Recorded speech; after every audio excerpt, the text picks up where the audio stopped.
ഒരിക്കൽ കിരൺ എന്നൊരു ചെറുപ്പക്കാരനുണ്ടായിരുന്നു. എങ്ങനെയും ഒരു സക്സസ്ഫുൾ പേഴ്സൺ ആകണം എന്നതായിരുന്നു കിരണിന്റെ ലക്ഷ്യം. കുട്ടിക്കാലം മുതൽക്ക് തന്നെ പരാജയം എന്നാൽ എന്തു വില കൊടുത്തും ഒഴിവാക്കേണ്ട ഒന്നാണെന്നാണ് അവൻ മനസ്സിലാക്കിയിരുന്നത്. അതുകൊണ്ട് അവൻ കഠിനമായി പരിശ്രമിച്ചു. എപ്പോഴും പെർഫെക്റ്റ് ആയിരിക്കാൻ ശ്രദ്ധിച്ചു.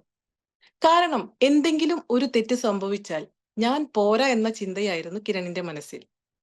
ഒരു ദിവസം കിരൺ തന്റെ സ്വപ്നതുല്യമായ ജോലിക്കായിട്ട് ഒരു പരീക്ഷ എഴുതി. അവന്റെ മാക്സിമം ലിമിറ്റിലാണ് അവൻ പരീക്ഷയ്ക്ക് വേണ്ടി പഠിച്ചതും എഴുതിയതുമൊക്കെ. പക്ഷേ നിർഭാഗ്യവശാൽ അവൻ പരീക്ഷയിൽ പരാജയപ്പെടുകയാണ് ഉണ്ടായത്.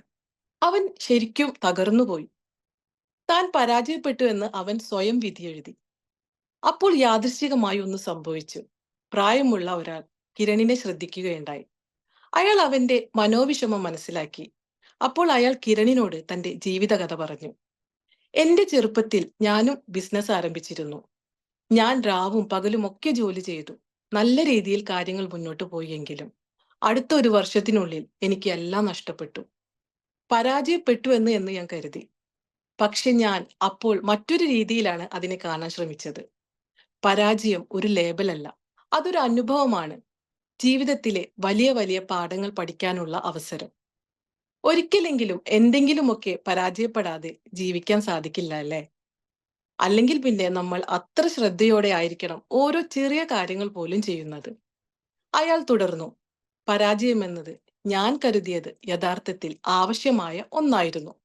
കാരണം ഞാൻ ഇന്ന് എവിടെയാണോ അതിന് കാരണം അന്ന് പരാജയമെന്ന് ഞാൻ കരുതിയ എന്റെ അനുഭവങ്ങൾ മാത്രമായിരുന്നു. കിരൺ തന്റെ സ്വന്തം അവസ്ഥയെക്കുറിച്ച് ചിന്തിച്ചുകൊണ്ട് അയാൾ പറഞ്ഞതെല്ലാം ശ്രദ്ധയോടെ കേട്ടു.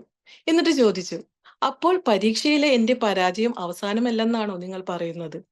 ഒരിക്കലുമല്ല, അയാൾ ഒരു ചെറു പുഞ്ചിരിയോടെ പറഞ്ഞു. പരാജയം വിജയത്തിന്റെ വിപരീതമല്ല. അത് വിജയത്തിന്റെ തന്നെ ഭാഗമാണ്.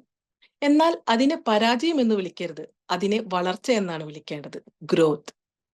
പരാജയം ഇല്ലാതെ ഒരിക്കലും വിജയം അതിന്റെ പൂർണ്ണതയിൽ ആസ്വദിക്കാൻ നമുക്ക് സാധിക്കില്ല.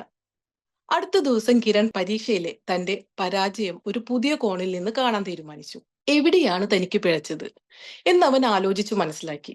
അതെല്ലാം തിരുത്തി മുന്നോട്ട് പോയി. അടുത്ത തവണ പരീക്ഷയിൽ അവൻ ഗംഭീര വിജയം നേടി. അപ്പോഴേക്കും അവന്റെ ചിന്താഗതിയും മാറിയിരുന്നു കേട്ടോ, പൂർണ്ണമായും. ഇന്ന് പരാജയങ്ങൾ അവൻക്ക് തിരിച്ചടികളല്ല, മറിച്ച് വിജയത്തിലേക്കുള്ള അവന്റെ ചവിട്ടുപടികളാണ്. പരാജയം എന്നത് ഒന്നിന്റെയും അവസാനമല്ല, മറിച്ച് അതൊരു അനുഭവം മാത്രമാണ്. ഒരു പക്ഷെ വിജയത്തെക്കാൾ കൂടുതൽ അനുഭവങ്ങൾ നമുക്ക് തരുന്നത് പരാജയങ്ങളാണല്ലേ? കിരണിന്റെ കാര്യത്തിൽ സംഭവിച്ചതുപോലെ. പരാജയം വളർച്ചയ്ക്ക് ആവശ്യമാണ്, പക്ഷെ അത് ഒരിക്കലും നമുക്കുള്ള നിർവചനമല്ല. അത് ജീവിതയാത്രയുടെ ഭാഗം മാത്രമാണ്.